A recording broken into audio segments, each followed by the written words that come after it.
پچھلے 2 روز میں اوورسیز پاکستانیوں کے جو مجھے میسیجز آئے یا آج صبح بھی کالز آئیں کینیڈا سے اور امریکہ سے، ان کا بہت زیادہ تحفظات ہیں اس بات پہ کہ ہمارے حوالے سے وہاں پہ یہ بات اسٹیبلش کی جا رہی ہے کہ ہم سب قادیانی ہیں۔ آپ ایک مسلمان کو، مجھے افسوس سمیع صاحب ایک تو ان علماء کرام پر ہے جو اس پر ابھی تک خاموش ہیں کہ اگر ایک مسلمان ہے اور آپ اس کو قادیانی قرار دیتے ہیں تو قادیانی قرار دینے والے کے بارے میں اسلام کیا کہتا ہے کہ آپ ایک سچے مسلمان کو اگر قادیانی قرار دیتے ہیں، اس سے بڑا کسی مسلمان پہ الزام کیا ہو سکتا ہے کہ آپ اسے قادیانی قرار دے دیں۔ دوسری بات یہ کہ اوورسیز پاکستانیوں کو 2 باتوں پہ تشویش ہے۔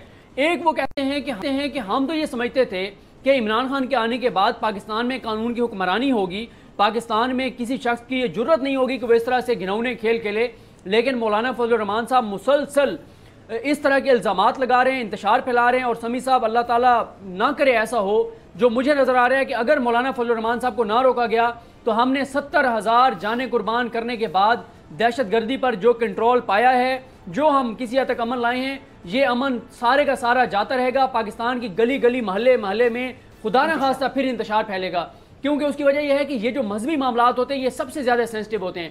دوسرا، اوورسیز پاکستانیوں کا کہنا یہ ہے کہ ہم مسلمان ہیں، ہمیں قادیانی قرار دیا جا رہا ہے، ہم جب پاکستان آئیں گے، جب ہم پاکستان اپنے گھروں کو آئیں گے تو کوئی بھی اگر ہمیں قادیانی قرار دے کے ہمارے اوپر حملہ کر دیتا ہے، خدا نہ خواستہ کسی کی جان چلی جاتی ہے، تو کون ذمہ دار ہوگا؟ پاکستان کے ادارے کس چیز کا انتظار کر رہے ہیں؟ کیا آپ کو انتظار ہے کہ خدا نہ خواستہ پاکستان میں کہیں پہ لاشیں گرائی جائیں، کچھ لوگ ہم پھر قربان کریں اپنے، پھر ہوش آئے گا؟ اداروں کو بھی سمیع صاحب یہ سوچنا چاہیے کہ دیکھیں، عمران خان کے اوپر ہم بھی تنقید کریں گے، جو چیز غلط ہے ہم تنقید کریں گے، ہمارا یہ فرض ہے کہ جو غلط چیزیں ان کو ہائی لائٹ کریں، لیکن کسی مسلمان کے بارے میں یہ کہنا کہ وہ قادیانی ہے، شرم آنی چاہیے ایسے الزامات لگانے والوں کو، اور اداروں کو خدا رہا اس بات کو دیکھنا چاہیے کہ اگر اس مسئلے کو یہاں پہ نہ روکا گیا، اور جس طرح سے علینا کہہ رہی ہیں، ابھی یہ پروگرام سے پہلے مجھے کچھ چیزیں دکھا رہی تھی سوشل میڈیا پہ جو چیزیں وائرل ہیں، یہ پی ٹی اے کو دیکھنا چاہیے، اداروں کو دیکھنا چاہیے سوشل میڈیا پہ وائرل کون کر رہا ہے یہ چیزیں، ان کو روکا جائے۔ اگر ان چیزوں کی بنیاد پہ کوئی یہ خودکش حملے آور کیسے منتے ہیں، برین واشنگ کی جاتی ہے، ان کو یہ کہا جاتا ہے کہ یہ اسلام میں آپ نے ایک اور بھی بات کی ہے، آپ نے کہا ہے کہ اس طرح کی جو ایجنسیز ہیں ان کے پاس ریکارڈنگ آئی ہے جس میں کہا جا رہا ہے کہ اس طرح کی ایکٹیویٹیز کی جائیں گی، تو جیسے کہ ابھی صدیق جان نے بات کی ہے کہ ریاست ہے، ریاست کی ایک رٹ ہے، تو اس حوالے سے تو پھر ان کے خلاف ایکشن لینا چاہیے، سوشل میڈیا پہ بھی لینا چاہیے اور ویسے بھی لینا چاہیے، اگر کریک ڈاؤن کرنے کی ضرورت ہو تو وہ بھی کرنی چاہیے پھر۔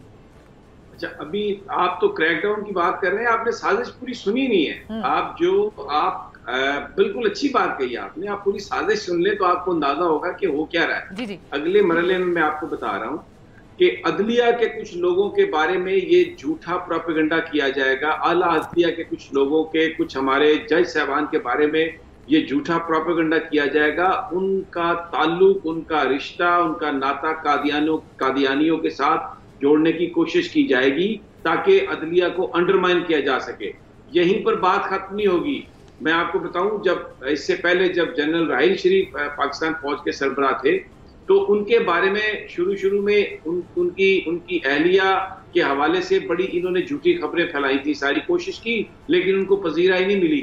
پھر جب جنرل قمر جاوید باجوہ آرمی کے چیف بنے تھے تو ان کے حوالے سے بھی ایک بے سر و پا لغ گفتگو اس لیے کی گئی اور سارا یہ الزام تراشی اس لیے کی گئی تاکہ پاکستانی اداروں کو انڈرمائن کیا جائے۔ یہ ایک بڑی بھرپور سازش ہے جس کے تحت پاکستان کے اداروں کے امپورٹنٹ لوگوں کو ان کو ڈسکریڈٹ کرنے کے لیے، ان کو بدنام کرنے کے لیے، ان پر بہتان لگانے کے لیے، ان کی پوزیشن کو کمزور کرنے کے لیے یہ باقاعدہ ایک کیمپین ہے، یہ باقاعدہ ایک مہم ہے، اور اس کو جو اسرائیلی لابیز ہیں، اس کو جو انڈین لابیز ہیں، وہ ایکسپرٹس ان کو بتا رہے ہیں کہ سوشل میڈیا پہ آپ نے کس طرح سے چیزوں کو لے کے آنا ہے۔ دیکھیں، پاکستان میں اس وقت جو ایک جنگ ہے یہ بالکل ایک فائنل فیز میں جنگ ہے، اور اس میں عمران خان مکمل طور پہ ڈٹرمن ہے، جنرل قمر جاوید باجوہ مکمل طور پہ ڈٹرمن ہے، جسٹس آصف سعید خان کھوسا اس معاملے میں مکمل ڈٹرمن ہے کہ کوئی کمپرومائز نہیں کیا جائے گا، اور جن لوگوں نے پاکستان کا مال لوٹا ہے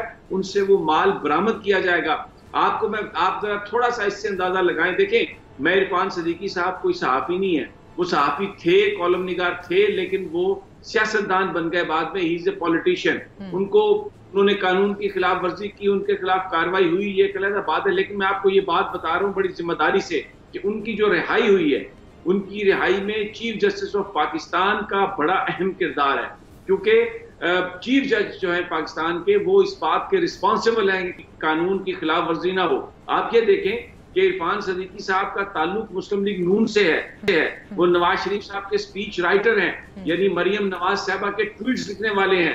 وہ ٹویٹس جن میں پاکستان کی عدلیہ کو گالی دی جاتی ہے، وہ ٹویٹس جس میں پاکستان کے ججز کو برا بھلا کہا جاتا ہے، وہ ٹویٹس جس میں پاکستان کی فوج کے بارے میں ایسی گفتگو کی جاتی ہے جس سے انسان کا جو خون کھولنے لگ جاتا ہے کہ وہ ہمارے سپوت جو ہماری حفاظت کرتے ہیں، اپنی جانیں قربان کرتے ہیں، ان کے حوالے سے یہ جو بے سروپا گفتگو کرتے ہیں، اس کے لیے بھی جسٹس آصف سعید خان کھوسا نے اس بات کو انشور کیا کہ عرفان صدیقی صاحب کی رہائی ہو۔ تو پاکستان کی عدلیہ اس بات سے قطع نظر کہ کوئی مسلم لیگ نون سے ہے، کوئی تحریک انصاف سے ہے، کوئی پاکستان پیپلز پارٹی سے ہے، اس کو انصاف دینے کے لیے وہ بالکل متحرک ہیں۔ اور پاکستان کی فوج اس بات سے قطع نظر کہ پاکستان میں کوئی کرسچین رہتا ہے، کوئی ہندو رہتا ہے، کوئی احمدی رہتا ہے، کوئی مسلمان رہتا ہے، وہ اپنی زمین کی حفاظت کے لیے اپنے خون کا نذرانہ دے رہے ہیں۔ لیکن یہ اتنے ظالم لوگ ہیں، یہ سالسی جو ہیں، مولانا فضل الرحمان صاحب جس کو لیڈ کر رہے ہیں، ابھی یہ باتیں آ رہی ہیں کہ جی انہوں نے کوئی وزارتیں مانگی ہیں، میں نہیں مانتا، یہ باتیں بالکل انہوں نے وزارتیں اور بلوچستان مانگا ہے، اس طرح کی خبریں آ رہی ہیں۔ بالکل ہاں علینا، جو بڑی بوٹی، جو بڑا پیسہ مولانا فضل الرحمان کو یا ایسے لوگوں کو عمومی طور پر جو ملا ہوگا، کیونکہ اس کا بڑا ریوارڈ ہے۔ اب وکی لیکس میں کیا تھا، he wanted to become the prime minister of Pakistan. انہوں نے کہا امریکن سفیر سے گفتگو میں، کیا مجھے دیکھیں، میں امریکن، آپ سارا سب کچھ جو ہے وہ کیوں آپ بے نظیر بھٹو صاحبہ کے لیے آپ سب کچھ کرتی ہیں؟ اور پھر دیکھیں انہوں نے اپنی اس پوزیشن کو مینٹین کرنے کے لیے انٹرنیشنل سپورٹ لینے کے لیے، جب یہ کشمیر کمیٹی کے چیئرمین تھے، کیا کیا کشمیر کے لیے؟ کروڑوں روپے اس کا بجٹ ہے، کچھ بھی نہیں کیا۔ تو یہ آپ تو کہہ رہی ہیں اداروں کو، بالکل میں آپ سے ایگری کرتا ہوں، کیونکہ آپ نے بہت بڑی بات کی ہے سمیع صاحب، آپ نے کہا کیونکہ جو مہم ہے، کیمپین ہے، اس کا اگلا حصہ جو ہے وہ عدلیہ کو انڈرمائن کرنا اور اداروں کو انڈرمائن کرنا، اس سے پہلے کہ وہ نوبت آئے پراپر طریقے سے ان کے خلاف کریک ڈاؤن کرنا چاہیے۔ صدیق میں آپ کی طرف آؤں گی، اور اس کے ساتھ عرفان صدیقی صاحب کے حوالے میں سے جو آپ نے بات کی ہے، کل وہ آئے تھے، ان کا یہ کہنا تھا کہ مریم صاحبہ جو ہے وہ مجھ سے تقریریں نہیں لکھواتی ہیں، اور اگر مجھ سے لکھواتی بھی ہیں تو اس میں کون سی اتنی بڑی قیامت آ گئی ہے، وہ صرف مجھ سے جو چیز پوچھتی ہیں، وہ صرف مجھ سے یہ چیز پوچھتی ہیں کہ مجھے تھوڑی ہسٹری بتا دیں، باقی وہ ماشاءاللہ اتنی باشعور ہیں، اتنی عقل مند ہیں کہ اپنی چیزوں کو خود لے کر چلیں۔ جی صدیق آپ کی طرف۔ دیکھیں سمیع صاحب، میں آپ سے ایک سوال پوچھنا چاہوں گا، مجھے ایک بات بتائیں کہ ایک تو چلیں مولانا فضل الرحمان صاحب کا دکھ درد سمجھ میں آتا ہے کہ پچھلے وہ 88 سے سیاست میں ہیں، اور 2 بار وہ پہلے اقتدار سے باہر رہے، لیکن ایک طرح سے وہ اس وقت بھی ان کے اپنی جاننے والے سارے تھے اقتدار میں وہ ایسے سمجھے تھے۔ پہلی بار ہوا ہے 88 کے بعد یہ 30 سالوں میں کہ مولانا صاحب کے پاس نہ سرکاری گھر ہے، نہ سرکاری گاڑی ہے، نہ پیٹرول ہے، نہ ڈیزل ہے، کچھ بھی نہیں ہے مولانا صاحب کے پاس۔ مولانا صاحب کی تو پریشانی سمجھ آتی ہے۔ دوسری طرف مریم صفدر صاحبہ جو ہیں، مولانا فضل الرحمان کے اس ایجنڈے پہ کہ عمران خان کو توہین مذہب کا نشانہ بنایا جائے، اس پہ وہ مکمل طور پہ مولانا کو سپورٹ کر رہی ہیں۔ نون لیگ تقسیم ہے، وہ یہ کہتی ہیں کہ مولانا کو سپورٹ کیا جائے ہر حوالے سے، اور ان کی سوشل میڈیا ٹیم بھی سپورٹ کر رہی ہے مولانا فضل الرحمان کی جماعت کو۔ تو اب مجھے ایک بات بتائیں سمیع صاحب کہ جب چیف جسٹس آف پاکستان نے یہ کہا تھا کہ آپ وہ جو ایف آئی اے کو کہا تھا کہ جو جعلی ویڈیو سکینڈل ہے اس میں آپ ویڈیوز ریکور کریں اور جو ذمہ داران ان کے خلاف کارروائی کریں، ابھی تک کوئی چھاپا نہیں مارا گیا۔ جب آپ کوئی کارروائی نہیں کریں گے مریم صفدر کے خلاف تو پھر تو وہ اسی طرح کے اقدامات کریں گی، آگے بڑھیں گی اداروں کے خلاف۔ انہوں نے میری بات سنیں، وہاں پر ان پہ ایک اور بھی بات ہوئی تھی، انہوں نے کہا تھا کہ 3 سے 4 ہفتے ریکوائر ہیں، اب 3 سے 4 ہفتوں کے بعد ہو سکتا ہے چیزیں جو ہیں وہ سامنے آئیں۔ جی سمیع صاحب۔ دیکھیں صدیق جان کی یہ بات بالکل درست ہے کہ جو ادارے ہیں ان کو ایک قدم اٹھانا چاہیے، لیکن میں تھوڑا سا یہاں پر یہ بات کروں گا کہ اداروں کو بھی ابرپٹلی ہیزرڈلی بڑی اس میں جلد بازی نہیں کرنی چاہیے۔ اور مجھے لگتا ہے یہ جو ٹائم لیا جا رہا ہے، اسی لیے ٹائم لیا جا رہا ہے کہ آپ قانون اور آئین کے مطابق سب کام کرتے ہیں۔ اب مریم نواز صاحبہ کی پوزیشن اور پرابلم میں آپ کو بتا دیتا ہوں۔ اب جو عباس یوسف صاحب ہیں، جو ان کے بھتیجے ہیں نواز شریف صاحب کے، جو عباس شریف صاحب کے صاحبزادے ہیں یوسف عباس، انہوں نے یہ باقاعدہ طور پر یہ بتایا ہے حکام کو کہ 7 ارب روپے کی ایک ٹی ٹی، 7 ارب روپے کی ایک ٹی ٹی، یعنی یہ ٹیلی گرافک ٹرانسفر جو ہوتی ہے منی کی، وہ لندن سے آئی ان کے اکاؤنٹ میں، اور وہ پیسے انہوں نے مریم نواز صاحبہ کو دیے۔ مریم نے کیا کیا کیا نہیں کیا یا مریم سے پوچھے۔ اور میں آپ کو یہ بات بتا رہا ہوں، آج جو لاہور میں، گلبرگ میں اور ماڈل ٹاؤن میں جو ان کے بزنسز آفیسز ہیں، وہاں پر ریڈز ہوئے ہیں، ریڈ کیے گئے عدالت کے حکم سے, عدالت نے سرچ وارنٹ دیے اور وہاں پر تقریباً 200 سے زیادہ فائلز کو اپنے قبضے میں لیا گیا ہے. اور جو یوسف عباس صاحب ہیں یہ کل بھی وہاں پر آئے ہوئے تھے, انہوں نے اپنا پورا بیان ریکارڈ کروایا ہے. اب یہ پرابلم ہے اس وقت مریم نواز کی, اور اب پھر دوبارہ ان کو وہ دوسرے چودھری شوگر مل اور دوسرے معاملات میں ان کو بلایا گیا. اور آپ کو یہ بھی پتا ہوگا کہ حسیب وقاص شوگر مل جو ان کے بھائیوں کی ہے, جو ان کے رشتہ داروں کی ہے, کزنز کی ہے, اس کی نیلامی ہو رہی ہے. اور اس میں بینک آف پنجاب نے یہ درخواست دی ہے کہ آپ وہ ان کو اس نیلامی میں شرکت کی اجازت دیں. تو رقوم کی واپسی کا عمل شروع کیا ہے گورنمنٹ نے, لیکن گورنمنٹ جو ہے وہ قانون اور آئین کے مطابق کام کرتی ہے. اس کے لیے آپ کو کچھ صبر کی ضرورت ہوتی ہے. میں ابھی لاس ویگس میں ہوں, میں آپ کو پاکستانیوں کے, کل خالد خان صاحب یہاں پر ایک بہت بڑے محب وطن پاکستانی ہیں, اور یہاں پر جو رفائی کام ہے ان میں ان کی بڑی کنٹریبیوشن ہے. میری کل ان سے بات ہو رہی تھی. آپ یہ دیکھیں کہ وہ یہ کہہ رہے تھے کہ یہاں پر جو, یعنی وہ مجھ سے یہ کہہ رہے تھے کہ ہمیں پتہ ہے کہ فواد نے آپ کے ساتھ زیادتی کی ہے, لیکن آپ خدا کے لیے اس چیز کو ختم کرتے ہیں, اس لیے کہ جب آپ فواد کے بارے میں بات کرتے ہیں تو اس کے کچھ چھینٹے عمران خان صاحب کے دامن پر بھی پڑتے ہیں. لوگوں کی محبت کا یہ عالم ہے عمران خان صاحب کے لیے, اور کس طریقے سے وہ ان کے پیچھے کھڑے ہوئے ہیں, ان کے ساتھ کھڑے ہوئے ہیں. اور پاکستان کے جو, اور توقع کیوں ہے ساتھ وہ اس لیے کھڑے ہوئے کہ یہ قانون کے مطابق کام کریں گے. اب قانون کے مطابق جب آپ کام کرتے ہیں تھوڑا تاخیر ہوتی ہے, تھوڑی دیر ہوتی ہے, اس کے لیے ہمیں صبر کی ضرورت ہے.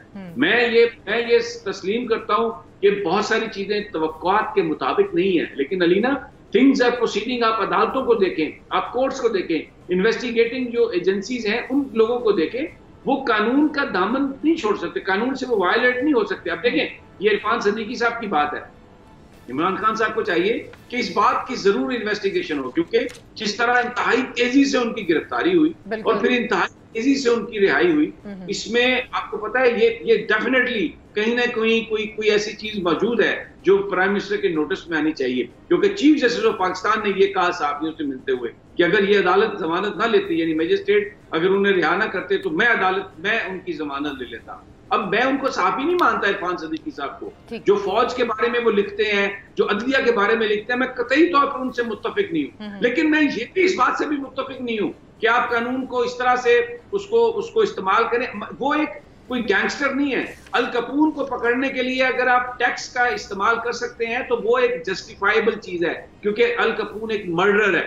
آپ اگر کسی اور بڑے ایسے شخص کو پکڑنے کے لیے جس کے اوپر جو قاتل بھی ہو سکتا ہے, جو بہت بڑا ڈرگ سمگلر بھی ہو سکتا ہے, کوئی اس طرح کی ایکسیس کریں تو اس کو ہم ٹالریٹ کر سکتے ہیں کسی حوالے سے, بٹ ناٹ. سر بالکل آپ ٹھیک کہہ رہے ہیں, اس سارے ایشو کی جو ہے وہ بالکل صحیح کہا آپ نے کہ انویسٹیگیشن ہونی چاہیے, بیکاز جب ان کو لے کر گئے ہیں عرفان صدیقی صاحب کو تو وہاں پہ مجسٹریٹ موجود تھے, اور مجسٹریٹ جو ہے وہ وزارت داخلہ کے انڈر آتا ہے, تو وہ ایسے تو وہاں پر موجود نہیں تھا. بالکل آپ ٹھیک کہہ رہے ہیں. جی صدیق جان. دیکھیں میں نے یہ بات پہلے بھی کہی تھی, آج دوبارہ یہ کہوں گا کہ یہ جس قانون کے تحت ان کو پکڑا گیا تھا, پہلی بات تو یہ ہے کہ اس قانون کے مطابق جو ہماری وکلا سے بات ہوئی ان کا یہی کہنا تھا کہ ان کی جب ان کو لے کر گئے تھے تو اس وقت ضمانت لے لینی چاہیے تھی. لیکن اگر آپ نے اس وقت نہیں لی تھی تو کم از کم ان کو حق کو نہیں لگانی چاہیے تھی. اتنے ایک عام سی وائلیشن جو ایک ہے, یا تو آپ نے اس سے پہلے بھی لوگوں کو اس میں پکڑا ہوتا, اس طرح ہتھکڑیاں لگائی ہوتی.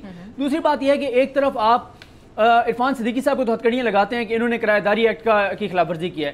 آپ رانا ثناء اللہ کو ہتھکڑیاں نہیں لگاتے, جب نواز شریف کی پہلی کنوکشن ہوئی تھی اور وہ جیل سے آتے تھے ان کو آپ ہتھکڑی نہیں لگاتے تھے, اور شاہد خاقان عباسی کو آپ احتساب عدالت پیش کرتے ہیں ان کو آپ ہتھکڑیاں نہیں لگاتے. یا تو آپ سب کو ہتھکڑیاں لگائیں یا آپ کسی کو نہ لگایا کریں. لیکن ہمارے ہاں یہ بھی ایک مسئلہ ہے کہ عرفان صدیقی صاحب کو ہتھکڑیاں لگی, پورے ملک کے انسانی حقوق جو ہے نا وہ خطرے میں آ گئے. سارے اینکر, سارے پولیٹیشین سب جو ہے نا چیخو پکار شروع ہو گئی عام بندوں کے ساتھ. ایک ہفتہ پہلے علینا خبر چلی کہ 70 قیدیوں کو کوٹ لکھپت جیل سے عدالت لایا گیا, اور چھوٹی سی وہ وین تھی, 70 لوگ تھے, اس میں 20 قیدی جو ہے نا وہ بیچارے بے ہوش ہو گئے, ان کو ہسپتال منتقل کیا گیا. کسی کا آپ نے ٹویٹ دیکھا تھا, کسی کی آہو بکار دیکھی تھی, کسی کی چیخو پکار دیکھی تھی آپ نے. یہاں المیہ یہ ہے پاکستان میں جو کرپٹ سسٹم ہے, کسی بڑے بندے کو مشکل میں دیکھ کے نا سارے جو ہے نا وہ ہاتھ سر پہ رکھ لیتے ہیں, چیخنا چلانا شروع کر دیتے ہیں. بھائی ان کو ہتھکڑیاں لگی ہیں تو آپ پھر اوروں کی بھی بات کریں نہیں جن کو لگتی ہیں, صرف عرفان صدیقی صاحب کیوں؟ پھر آپ جب یہ کہتے ہیں کہ پاکستان کی تاریخ میں ایسے ظلم نہیں ہوا, بھائی ابھی ماڈل ٹاؤن میں کیا کیا تھا عرفان صدیقی صاحب کے قائد نے, کیا کیا تھا ماڈل ٹاؤن میں؟ حاملہ خاتون کو جبڑوں میں گولیاں ماری, بزرگوں کو گولیاں ماری، 14 لوگوں کو شہید کیا، 100 لوگوں کو زخمی کیا. اس وقت عرفان صدیقی صاحب نے کیوں نہیں میڈیا پہ آگے یہ کہا تھا کہ ساری قوم کھڑی ہو جائے؟ آج وہ کہتے ہیں اوکے ساری قوم کھڑی ہو جائے میرے لیے. I totally agree with you. لیکن جو سمی صاحب کا سوال ہے نا وہ بالکل ویلڈ ہے کہ یہ انویسٹیگیٹ ہونا چاہیے تھا کہ آخر ایسا کیوں نہیں ہوا, کیونکہ آپ کی بہت سے قانونی ماہرین سے بات ہوئی تھی, میری بھی اس حوالے سے بات ہوئی تھی. وہ کہتے ہیں کہ اس قسم کے کیسز میں آپ کو اریسٹ وارنٹ کی ضرورت نہیں ہوتی اور ضمانت مثلا یہ سیٹل ڈاؤن ہو سکتا تھا بیٹھ کر تھانے میں بھی. جی سمی صاحب. علینا بات یہ آپ کی صحیح ہے, لیکن جو ابھی صدیق جان نے بات کہی ہے نا, تھوڑا سا میں اس کو, اگر آپ مجھے اجازت دیں گی تو میں اس کو آگے بڑھاتا ہوں کہ انہوں نے یہ کہا کہ وہ 70 ایک ہفتہ پہلے یہ ہوا, 70 قیدیوں کو یہ ہو گئے, بے ہوش ہو گئے 20 میں سے, اور کسی نے آواز نہیں اٹھائی, اور عرفان صدیقی صاحب نے بڑی آواز ان کے لیے اور نون لیگ کے لیے بڑی. اس کی میں آپ کو وجہ بتاتا ہوں. یہی وہ بات ہے کہ یہ جو پاکستان کا میڈیا ہے, اٹس ویری انفارچونیٹ. مجھے یہ بات کرتے ہوئے خوشی نہیں ہو رہی, آپ یقین کریں کہ ہم لوگ کتنے کرپٹ ہیں. سلیم صافی صاحب کا ایک کنفیشن ہے, بہت بڑے صحافی ہیں, ہمارے دوست بھی ہیں, آج کل کچھ تھوڑے خفا سے ہیں کہ میں جیو کے بارے میں جب وہ اینٹی پاکستان بات کرتے ہیں تو میں کھل کر بات کرتا ہوں تو these people don't like me. تو اب ذرا کہ اس ملک میں صحافت کو کرپٹ کس نے کیا, لفافے کس نے چلائے, اس وقت یہ سب کچھ جو ہو رہا ہے, جو آپ کو ایک بیانیہ مل رہا ہے مختلف, یہ جو صدیق جان نے بات کی کہ عام پاکستانی کے معاملے پر میڈیا خون کے آنسو کیوں نہیں روتا, اور یہ جو بڑے بڑے لوگ ہیں ان کے معاملات پر کیوں چیخو پکار ہوتی ہے, یہ ذرا صدیق جان اور علینا صاحبہ یہ ذرا سنیے سلیم صافی کی زبانی. جی سمی صاحب. اب صدیق جان اور علینا اور جو ہمارے ناظرین ہیں, مجھے آپ یہ بات بتائیں, اب یہ سلیم صافی, اچھا ان کے سامنے جو بیٹھے ہوئے نصر اللہ خان, وہ نصر اللہ صاحب بڑے ہمارے بڑے اچھے دوست ہیں, لیکن جو ان کی افیلیشن ہے اس کے حوالے سے وہ ایک نواز شریف صاحب کی محبت میں گرفتار ہیں. یعنی وہ جیسے کہتے ہیں نا کہ یہ لتھڑے ہوئے ہیں بالکل ان کی محبت میں. مجھے ان سے گفتگو مجھے یاد ہے کہ جب وہ جی ٹی روڈ سے نواز شریف صاحب نے یہاں جانے کا کیا تھا فیصلہ, تو انہوں نے کہا جی زندہ ہو گئی مسلم لیگ نون, اڑا کے رکھ دے گی. لیکن بہرحال وہ پتہ نہیں پھر کس نے کس کو اڑایا اور ابھی تک کون اڑا ہوا ہے. لیکن میں یہ آپ سے عرض کرتا ہوں کہ یہ دیکھیں, یہ وہ وجوہات ہیں جس کی بنیاد پر جب اب یہ کریک ڈاؤن شروع ہو رہا ہے, جس کی بنیاد پر جب یہ ایڈیٹر سے, جو اخبارات کے اور چینلز کے جو مالکان ہیں ان سے جب ان کی جائیدادوں کے بارے میں سوال کیا جا رہا ہے. سلیم صافی صاحب کا یہ کنفیشن ہے, پتہ نہیں کس کو کیا کیا دیا, کس کو کیا بنا دیا, اور اربوں روپے آپ نے ان لوگوں پہ خرچ کر دیے اس لیے کہ یہ پاکستان کے عوام کے حقیقی مسائل کو ٹی وی پہ نہ لا کے بات کر سکیں. سارے مسائل کا تعلق صدیق جان گورننس سے ہے. اگر انتظامیہ ٹھیک ہو جائے, اگر حکمرانی ٹھیک ہو جائے, میرٹوکریسی آ جائے, اگر میرٹ پہ فیصلے ہوں, تو عام آدمی کو کسی میڈیا کے پاس جانے کی ضرورت نہیں ہوگی, عام آدمی کو کسی عدالت میں جانے کی ضرورت نہیں ہوگی.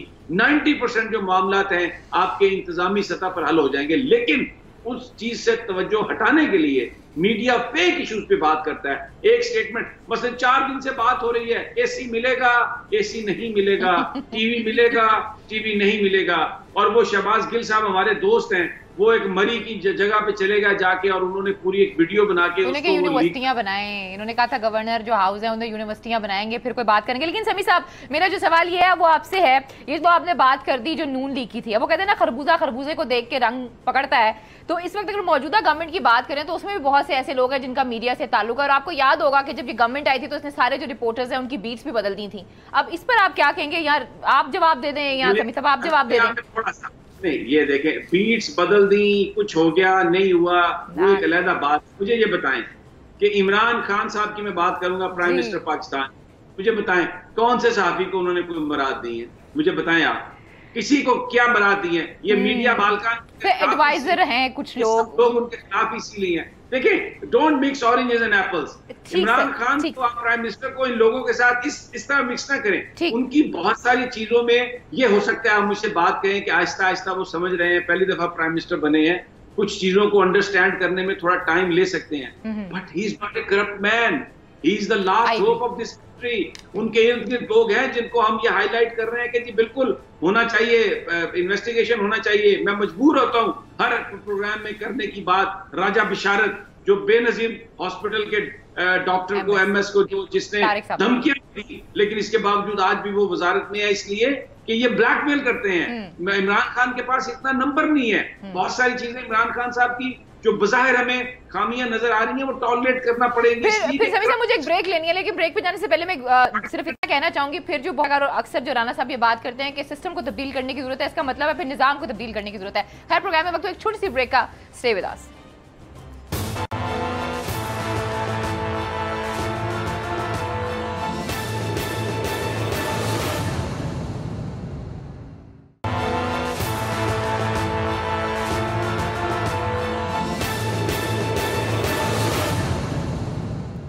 ویلکم بیک ناظرین، پھر آپ کو خوش آمدید کہتے ہیں. اور ملک کے جو اندرونی حالات ہیں وہ ہمارے سامنے ہی ہیں، لیکن اس کے ساتھ ساتھ ابھی کوئٹہ میں دھماکہ ہوا، پھر ایل او سی میں جو چل رہا ہے وہاں پہ بھی فائرنگ ہو رہی ہے. سمیع صاحب ہر طرف ہم دیکھتے ہیں تو پریشانی ہے. دیکھیے بالکل آپ صحیح کہہ رہی ہیں. پاکستان کے اندر جو مین پولیٹیکل پارٹیز ہیں، جو ان کی رسپانسبلٹیز ہے، وہ اس سے تو ان کو پورا تو کرنا دور کی بات ہے، وہ ایسا ماحول کریٹ کر رہے ہیں جس سے جو عوام کے جو مسائل ہیں ان پر کوئی بات نہیں ہو رہی. کراچی میں آپ دیکھیں ایک بارش ہوئی ہے، اس کے بعد پورا کراچی ڈوب گیا ہے. وہاں پر 2.25 کروڑ لوگوں کا شہر ہے، سب سے زیادہ ریونیو پاکستان کو وہاں سے آتا ہے، اور وہاں پر یہ صورتحال ہے. یہ ایک بیسک ایشو ہے. بارش ہو گئی ہے اور پوری دنیا وہاں پر پورا جو نظام ہے درم برم ہو گیا ہے. لیکن آپ پیپلز پارٹی 10 سال سے وہاں پہ گورنمنٹ کر رہی ہے، وہ کہتی ہے نہیں آج بھی بھٹو زندہ ہے اور ہم ہی ہیں جو پاکستان کو آگے لے کے جا رہے ہیں. بلاول دیکھیں سینٹ کے چیئرمین کو ہٹا رہے ہیں، آگے جی قومی اسمبلی کے اسپیکر کو ہٹانے کی بات کریں گے، اور جناب یہ فلاں، اور مولانا فضل الرحمان کے پیچھے لگے ہوئے ہیں جو ہر بندے کو قادیانی بنا رہا ہے، ہر بندے کو احمدی بنا رہا ہے، کبھی ناموس رسالت، کبھی ناموس صحابہ، کبھی کس طرح. ان ایشوز میں ایل او سی پہ آپ دیکھیں بھارت کیا کر رہا ہے. آج جو پکچرز آئی ہیں وہ اتنی ہاربل ہے ایل او سی پر، جو بربریت اور یہ جو انہوں نے اٹیک کیے ہیں انڈینز نے، ایسا لگ رہا ہے جیسے ایک فل اسکیل، ایک فل فلیج جنگ انہوں نے شروع کی ہے. اور فلان بارڈر پر کیا ہوا اب دیکھیں. وہ کیپٹن عاقب میں دیکھ رہا تھا ان کے جو میسج ہے اپنے ایک دوست کے ساتھ کسی نے سوشل میڈیا پہ، عید کے بعد ان کا نکاح تھا، ان کی شادی تھی. یہ ہمارے سپوت اپنی جانوں کا نذرانہ دے رہے ہیں. آپ نے خود کہا یہ کوئٹہ میں بلاسٹ ہوا اور وہاں پر جو میں نے تھوڑی دیر پہلے رپورٹ دیکھی تھی وہ 4-5 لوگ شہید ہو گئے اس میں. اب یہ دشمن اس طرح وار کر رہا ہے تو اس میں یہ کیا کہتی ہے اپوزیشن، کیا کہتی ہے کہ مسائل کا حل جو ہے وہ سب مل کر کریں. اس سے مراد کیا ہے کہ آپ حکومت میں شامل کر لیں، لیکن جہاں پر یہ حکومتوں میں ہیں وہاں پر بھی کوئی کسی طرح کی پرفارمنس نہیں ہے. اور صرف اس ساری صورتحال میں ابھی بھی ان کی ترجیحات یہی ہیں کہ جو مال ہے وہ ہمارا بچ جائے. اور پاکستان کے جو لوگ ہیں آپ یقین کریں وہ بے یار و مددگار ان کو چھوڑ دیا گیا ہے، کوئی ان کے مسئلے پر بات نہیں کرتا. A very sad and deplorable situation. اچھا اس کے اوپر میں آپ سے سوال کروں گی صدیق جان. اس وقت تو حکومت کو یہ چاہیے تھا کہ اپوزیشن کو بھی یہ چاہیے تھا کہ بھی جوائنٹ سیشن بلایا جاتا ہے جس وقت ملک کے حالات جو ہیں ہمارے سامنے ہی ہیں، لیکن جیسے کہ سمیع صاحب نے کہا ہے کہ اس وقت سب کو اپنی اپنی پڑی ہوئی ہے، نفسا نفسی کا عالم ہے، یعنی کہ ملک کی تو کسی کو خبر ہی نہیں ہے. اس میں تو ہمیں سب اکٹھا ہونا چاہیے تھا.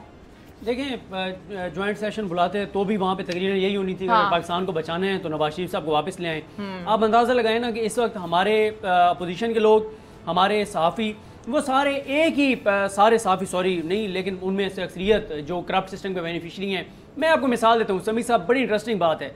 میں دیکھ رہا تھا کہ ایک ویلاگ کیا حامد میر صاحب نے جس میں انہوں نے آزادی اظہار رائے اور آزادی صحافت پہ بات کی. انہوں نے شروع کیا کہ میڈیا پہ بڑی پابندیاں ہیں، یہ ہوا وہ ہوا، پہلے تحریک انصاف مجھ سے بڑی محبت کرتی تھی، میں ان کے لیے جا کے سپریم کورٹ میں بیان دیا. اب بات ہو رہی ہے آزادی اظہار رائے پہ، آزادی صحافت پہ، میڈیا کے اوپر جو قدغن ہے اس پہ، ان پہ بات ہو رہی ہے. 7 منٹ بعد اچانک کہتے ہیں حامد میر صاحب کہ اچھا عمران خان صاحب یہ ایک رپورٹ ہے نواز شریف کی، میڈیکل رپورٹ ہے، آپ کو نہیں پتا ہوگا اس کا، کسی نے آپ کو نہیں دکھائی ہوگی. یہ میں آپ کو بتا رہا ہوں کہ نواز شریف بیمار ہے، اگر آپ نے اسے ایسی لیا تو بڑا کام خراب ہو جائے گا. آپ کو ایسی نہیں لینا چاہیے، آپ کو کسی نے نہیں بتایا ہوگا کہ یہ ڈاکٹروں کی رپورٹ ہے نواز شریف کے حق میں، آپ اسے ایسی نہ لیجیے گا. اینڈ پہ پھر آزادی صحافت. بھائی بات ہو رہی ہے آزادی اظہار رائے کی، آزادی صحافت کی، اس میں نواز شریف کہاں پہ آ گیا؟ علینا دیکھیں اس وقت ایک ہی مدعا ہے کہ اگر ایل او سی پہ فائرنگ ہو رہی ہے نواز شریف کو واپس لے آؤ، مہنگائی بڑھ رہی ہے نواز شریف کو واپس لے آؤ، ہر مسئلہ کوئی بھی ہے حل اس کا. دیکھیں اسد کیسر صاحب نے ایک بات کی ہے، انہوں نے اپوزیشن کو بھی کہا ہے، انہوں نے حکومت کو بھی کہا ہے، اور میں یہ سمجھتا ہوں انہوں نے نیک نیتی سے کہا ہے.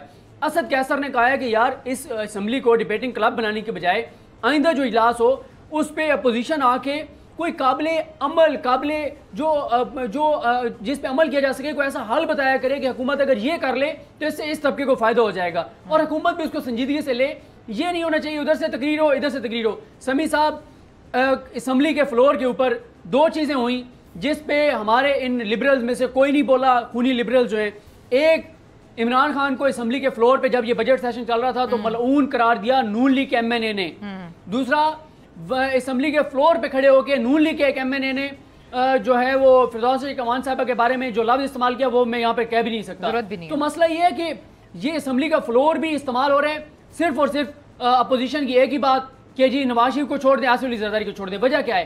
اپوزیشن اس وقت ان کے پاس اتنے لوگ نہیں ہیں، ہم نے دیکھ لیا ہے کہ وہ سڑکوں پہ آ کے احتجاج کر سکیں. وہ اسمبلی کے فلور کا سہارا لیتے ہیں، وہاں پہ سارے حاضری لگواتے ہیں کیونکہ مریم صاحبہ دیکھ رہی ہیں کہ سارے چیخ رہے ہیں، چلا رہے ہیں، حاضری لگوا رہے ہیں. اور خاص طور پہ وہ لوگ جن کو جو ہے وہ جو الیکٹڈ نہیں ہیں، جو سلیکٹڈ ہیں، جن کو مخصوص نشستیں دے کے لائے گئے. مولانا صاحب جو ہیں وہ اس وقت آ رہے ہیں ناموس رسالت کے اوپر، لیکن میں دیکھ رہی تھی سوشل میڈیا پہ جتنے بھی یہ جیسے کہ صدیق جان نے بات کی ہے خونی لبرل، یہ سارے مولانا صاحب کو سپورٹ کر رہے تھے. اور جو قومی اسمبلی کے اسپیکر کے حوالے سے بات کی جا رہی ہے، کیا آپ کو لگتا ہے یہ پاسبلٹی ہے کہ ان کو ہٹایا جا سکے؟ نہیں، قومی اسمبلی کے اسپیکر کو کیا، یہ سینٹ کے چیئرمین کو بھی نہیں ہٹا سکتے. سیکرٹ بیلٹنگ ہوگی اور اس کے جو نتائج ہیں بڑے ان ایکسپیکٹڈ ہوں گے ان کے لیے، کیونکہ یہ جو موو ہے اپوزیشن کی، اس کا مقصد کیا ہے؟ اس کا مقصد یہ ہے کہ یہ صرف حکومت کو گرانے کی کوشش ہے، بلیک میل کرنے کی کوشش ہے تاکہ نواز شریف صاحب کے لیے رعایت لی جا سکے، تاکہ مولانا فضل الرحمان اپنے لیے کچھ رعایت لے سکیں، تاکہ آصف علی زرداری کے خلاف جو مقدمات ہیں فیک اکاؤنٹس کے ان میں سے رعایت لی جا سکے.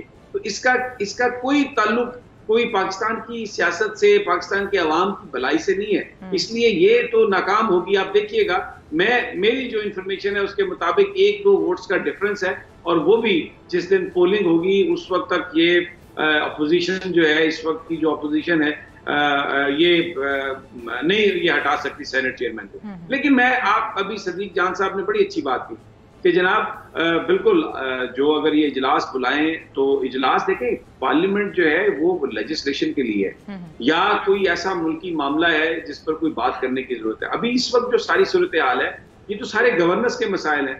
یہ جو اگر پانی کراچی میں پھر رہا ہے یہ گورننس کے مسائل ہیں. اگر یہ جو اس وقت اگر مولانا فضل الرحمان کوئی اس طرح کی گفتگو کر کے ہیٹ سپیچ اگر کر رہے ہیں تو اس کے لیے وفاق کو چاہیے ان کے خلاف اٹارنی جنرل کیس بنائیں، سپریم کورٹ میں پیش کریں. ذوالفقار علی بھٹو نے بھی ان پارٹیوں پر پابندی لگا دی تھی جنہوں نے نیب پر انہوں نے پابندی لگائی تھی کہ وہ پاکستان کے خلاف باتیں کر رہے ہیں. چلے ان کے خلاف پابندی کی میں بات نہیں کرتا، ایف آئی آر جو قانون کے مطابق ہے وہ درج کر دی جائے. اب صدیق جان ایک بات پہ میں تھوڑا سا آپ سے تھوڑا سا اختلاف کروں گا. اسد کیسر صاحب اچھے آدمی ہیں، بڑے وہ ایک ملنسار آدمی ہیں، لیکن کمزور ثابت ہوئے ہیں.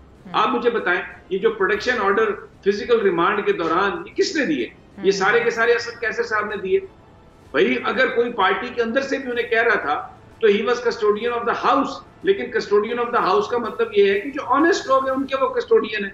اگر کسی پر کوئی پرچہ ہے، اگر کوئی فزیکل ریمانڈ میں ہے جس نے قوم کی دولت لوٹی ہوئی ہے، آپ یہ کہہ کر آئے ہیں اقتدار میں کہ ہم ان سے دولت واپس دیں گے، آپ ان کے پروڈکشن آرڈر کیوں جاری کر رہے ہیں؟ اور یہ ہر بات پہ پارلیمنٹ کا اجلاس کیا ہے کہ جی پارلیمنٹ ڈیبیٹ کرے گی؟ پارلیمنٹ نہیں ڈیبیٹ کرے گی. پارلیمنٹ کا کام ہے صرف وہ لیجسلیشن کرنا جس کی ضرورت ہے. اس کے بعد یہ گورنمنٹ کا کام ہے جس کو آپ لوگوں نے 5 سال کے لیے ووٹ دیے ہیں کہ وہ قانون کے مطابق کام کرے. یہ تو ہر بات پہ کہتے ہیں جی.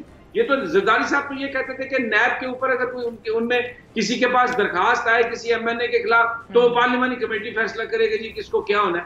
یہ بے سر و پا بات ہے، یہ نظام کو مفلوج کرنے کی بات ہے. قانون میں درج ہے کہ کس نے کیا کام کرنا ہے، کیا پاکستان کا جو قانون ہے وہ کیا ہے، تو اس کے مطابق آپ لوگوں کے کیسز کو ڈیل کریں تو سارے معاملات ٹھیک ہیں. اچھا، اس کے ساتھ ساتھ سمیع صاحب وہ یہ بھی تھا کہ پروڈکشن آرڈر کے حوالے سے عمران خان صاحب بہت ناراض ہوئے ہیں کہ یہ جو آپ نے پروڈکشن آرڈر جاری کیے ہیں آپ کو نہیں جاری کرنے چاہیے تھے. اور صدیق جان اس کے ساتھ ساتھ اگر آپ عرفان صدیقی صاحب والا کیس دیکھیں تو اس میں بھی اسپیکر صاحب نے کچھ لوگوں کو یہ کہنا ہے کہ وہ آئی جی کو نہیں بلا سکتے، جس طریقے سے انہوں نے بلا کر جو ہے وہ ان سے پوچھا کہ یہ سارا ایشو کیا ہوا ہے. دیکھیں میں سمیع صاحب کی بات سے میں اتفاق کرتا ہوں، ایسا نہیں ہے کہ میں ان سے اتفاق نہیں کرتا. سمیع صاحب کی بات ٹھیک ہے کہ پروڈکشن آرڈر جاری نہیں ہونے چاہیے، لیکن سمیع صاحب مجھے نیتوں کے حال اللہ تعالیٰ کی ذات بہتر جانتی ہے، لیکن مجھے پتہ نہیں کیوں لگتا ہے کہ اسد کیسر صاحب نے شاید یہ جو پروڈکشن آرڈر جب درمیان میں جاری کیے بھی صحیح تو ان کا مقصد یہ تھا کہ چلو کسی طرح سے اس ایوان کو اگر میں نے چلانا ہے تو میں اس کو آپ نے کہہ دیا نا ایوان تو چلتا ہی نہیں ہے، ایوان تو صرف یہی ہوتی ہے کہ ایک دوسرے پہ الزامات لگتے ہیں، آپ نے خود ہی تو کہہ دیا پہلے۔ بالکل، وہ جب انہوں نے اب دیکھ لیا ہے، اب وہ نہیں کر رہے نا پروٹیکشن آرڈر جاری، پہلے انہوں نے کیے ہیں، اور اب تو وہ کہہ رہے ہیں کہ ہمیں چاہیے نہیں ہے۔ اچھا نہیں وہ کل بھی انہوں نے درخواست دیا، ایسا نہیں ہے کہ وہ کہیں کہ ہمیں چاہیے نہیں۔ کل شہباز صاحب نے کہا وہ آپ کی بہت بھولی ہیں لینا، بہت بھولی ہیں، میں آپ کی بات سن کے حیران ہوئی کہ اپوزیشن کہہ رہی ہے پروٹیکشن آرڈر میں اسی چیز کا انتظار کر رہی تھی۔ وہ حافظ یاد آ رہا ہے جو اس نے کسی نے کہا کہ حافظ صاحب حلوہ کھاؤ گے تو اس نے اتنی بڑی گالی نکالی، اس نے کہا کہ اور انے کس لیے ہوئے ہیں؟ اور بھائی یہ انے کس لیے بنے ہیں؟ کمیٹیوں کے ممبر کس لیے بنے ہیں؟ صرف اپنے آپ کو بچانے کے لیے۔ بس میں اسی چیز کا انتظار کر رہی تھی۔ جی صدیق اپنی بات بالکل دیکھیں، انہوں نے پہلے پروڈکشن آرڈر جاری کیا اور انہوں نے ایک مجھے جو لگتا ہے کہ نیک نیتی کے ساتھ انہوں نے کوشش کی کہ غیر جانبدارانہ رہتے ہوئے ایوان کو چلانے کی کوشش کریں، کہ آپ ان کو یہ تو کریڈٹ دیں نا کہ وہ کم از کم معیار صادق ثابت نہیں ہوئے۔ آئی جی کو بلا سکتے ہیں، دیکھیں آئی جی کو انہوں نے بلایا ہے تو میں یہی کہتا ہوں نا کہ یہ خوش قسمت ہیں شریف خاندان اور ان سے وابستہ لوگ جن کو چھٹی کے دن بھی انصاف مل جاتا ہے، جن کے لیے اوپر سے نیچے تک سارے ہوش میں بھی آ جاتے ہیں، جاگ بھی جاتے ہیں، لوگوں کو بھی طلب کر لیتے ہیں۔ یہاں پہ بتائیں نا کسی عام پاکستانی کے ساتھ ظلم اور زیادتی ہوا، ابھی یہ ڈی جی خان میں ہوا ہے، بچوں کو اٹھا کے لے گئے، ایک شخص کو گرفتار کرنا تھا وہ نہیں ملا، اس کے چھوٹے چھوٹے معصوم بچوں کو، اس کی بیٹیوں کو اٹھا کے لے گئی پولیس، ٹھیک ہے، اس پہ تو اسپیکر صاحب نے نہیں بلایا۔ ہم تو یہ کہتے ہیں نا کہ آپ نے خود کہا تھا دو نہیں ایک پاکستان، ہمیں بنا کر دکھائیں دو نہیں ایک پاکستان۔ اگر آپ نے عرفان صدیقی صاحب کے لیے آئی جی اسلام آباد کو طلب کیا ہے تو آپ کاش کہ اس وقت جب اعظم سواتی صاحب نے ظلم کروایا تھا غریب لوگوں پہ، آپ اس وقت بھی آئی جی کو طلب کرتے، آپ اس غریب خاندان کو بھی طلب کر کے اس کی داد رسی کرتے۔ حالت تو یہ ہے کہ آپ نے اعظم سواتی کے حوالے سے ثاقب نثار صاحب نے آج کو نوٹس لیا تھا، ثاقب نثار صاحب چلے گئے ہیں، وہ پھر کیس فکس ہی نہیں ہوا۔ اعظم سواتی آج بھی اس کو دوبارہ آپ نے دے دیا ہوتا۔ یہاں پہ ہیں عمران خان کی کچھ چیزیں جن پہ ہمیں تحفظات ہیں۔ اعظم سواتی جیسا شخص جس نے اتنا ظلم کیا تھا غریب فیملی پہ، ایسے شخص کو تو پارٹی سے نکال باہر کرنا چاہیے تھا، لیکن آج بھی وہ بیٹھے ہیں اور اچھی وزارتوں میں بیٹھے ہیں، انجوائے کر رہے ہیں۔ اچھا جی سمیع صاحب، کیا کہیں گے اب آنے والی سچویشن میں؟ آپ کو کیا لگتا ہے حکومت کو سخت اقدامات کرنے چاہیے؟ اور اگر آپ اس پہ کامنٹ کرنا چاہیے، پاک پتن اراضی کے آج گئی ہے ٹیم کچھ سوالات ان کے پاس لے کے، تو وہ کہتے ہیں مجھے تو یاد ہی نہیں ہے، تو اتنا پرانا کیس تھا، ویسے عمر بھی ان کی اتنی زیادہ ہو گئی ہے، بہت سی چیزیں یاد نہیں رہتی انسان کو۔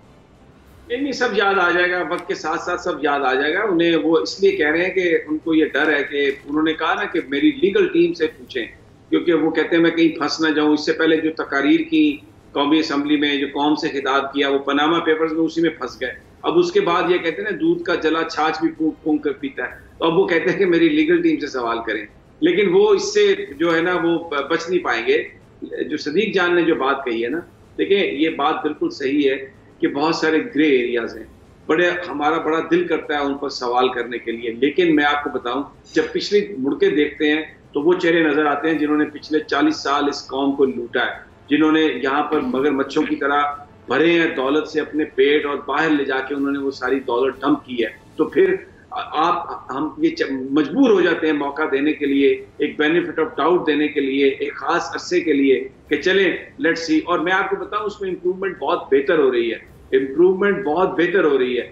تحریک انصاف جو آپ نے بریک پر جانے سے پہلے علینا جو بات کی تھی نا، یہ جو کرپٹ نظام ہے اس کے بارے میں سوچنا ہوگا۔ اس نظام میں جو پارلیمانی ڈیموکریسی ہے، کروڑوں روپے خرچ کر کے لوگ آ جاتے ہیں اور پھر اس کے بعد وہ اپنے مفادات کا تحفظ کرتے ہیں۔ بالکل ٹھیک سمیع صاحب نے بالکل ٹھیک بات کی ہے، کیونکہ جو مگر مچھوں کی آپ بات کر رہے ہیں، یہ مگر مچھ تو تحریک انصاف میں چھٹکارا پانے کا صرف ایک ہی طریقہ ہے کہ جو نظام ہے اس کو تبدیل کیا جائے۔ خیر جی، آج کے پروگرام سے ہم تینوں کو اجازت دیجیے، اپنا بہت خیال رکھیے، اللہ نے کے بعد۔